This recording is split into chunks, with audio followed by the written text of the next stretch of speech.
Budameru bridges కూడా చూశారు. అదే మరి విజయవాడ సిటీలో కూడా కొన్ని ప్రాంతాల్లో తిరిగి చాలా వరకు వాటర్లో కూడా నడిచారు. ఇంకా కూడా వాటర్ లాగింగ్ ఉంటే అక్కడ కూడా నడిచి అన్ని కూడా వారు చూశారు. ఇక్కడ ఎగ్జిబిషన్లో కూడా మేము అన్ని కూడా వారికి ఎక్స్ప్లెయిన్ చేశాం. ఏదైతే ఈరోజు 11,90,000 క్యూసెక్స్ ఆఫ్ వాటర్కి ప్రకాశం బ్యారేజ్ 100 ఇయర్స్ మునుపు డిజైన్ చేశారు. అయితే ఈరోజు 11,43,000 క్యూసెక్స్ ఆఫ్ వాటర్ వచ్చింది.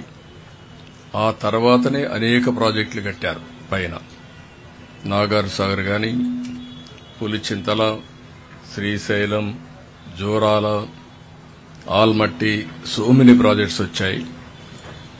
ఈ రోజు ఉన్నటువంటి వాతావరణ మార్పుల్లో ఎక్కడైతే క్లౌడ్ బరస్టింగ్ కావడం, విపరీతమైన వర్షాలు పడడం, 2 రోజుల్లో 40 సెంటీమీటర్ల వర్షపాతం పడింది. ఇక్కడ 40 సెంటీమీటర్లు అంటే మనం ఊహించుకోవాల్సిన అవసరం ఉంది. అంత పెద్ద ఎత్తున పడింది.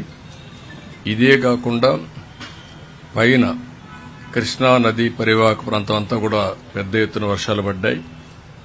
ఒక పక్కన ఇక్కడికి వస్తే ఇంకొక పక్కన ఏదైతే మన బుడమేడు పెద్ద ఎత్తున నీళ్లు రావడం జరిగింది. బుడమేడు కూడా మనం చూసినప్పుడు ఆల్ ఆఫ్ ఎ సడన్ 7,500 10,000కు డిజైన్ చేసినటువంటి డ్రైన్స్ అవి అక్కడ ఒక 35,000 క్యూసెక్స్ ఒకటేసారి రావడం, ఇవన్నీ కానొచ్చుంటే even Krishna Prakasam barrage overflow అయ్యేది.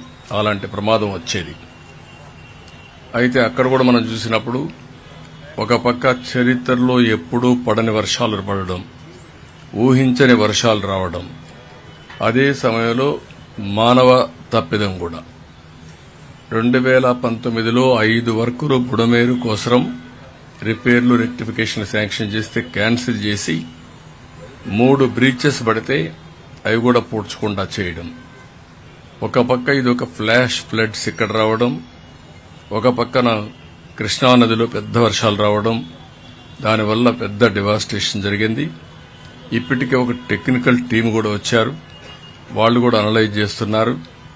వీలైతే ప్రకాశం బ్యారేజ్ 15 లక్షల క్యూసెక్స్ ఆఫ్ వాటర్ ని డిశ్చార్జ్ చేసే విధంగా ఇంప్రూవ్ చేయాల్సిన అవసరం ఉంది.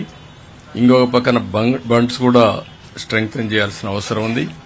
అవన్నీ కూడా చాలా డీటెయిల్డ్ గా జరిగిన నష్టమంతా వారికి చెప్పాం. ఒక పక్కన ఇది చేస్తూనే విజయవాడ టౌన్ మొత్తం అతలాకుతలమైపోయే పరిస్థితి వచ్చింది. అన్ని ఇళ్లలోకి నీళ్లు వచ్చాయి. బట్టలు కూడా లేకుండా ఏవైతే కట్టు బట్టలున్నాయో ఆవిడతోనే ఉండే పరిస్థితికి వచ్చారు.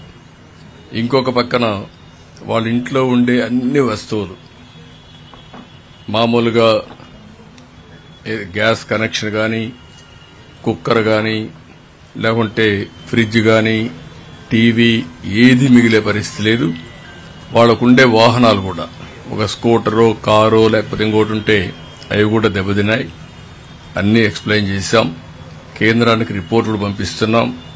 ఈరోజు బ్రీచ్ ని క్లోజ్ చేయడానికి ఆర్మీ కూడా వస్తున్నారు. వాళ్ళు కూడా 8 గంటలకు వచ్చి మనం చేసే ఎఫర్ట్స్ కి వారి యొక్క బెస్ట్ ప్రాక్టీసెస్ గాని బెటర్ ఎక్విప్మెంట్ తో వస్తున్నారు.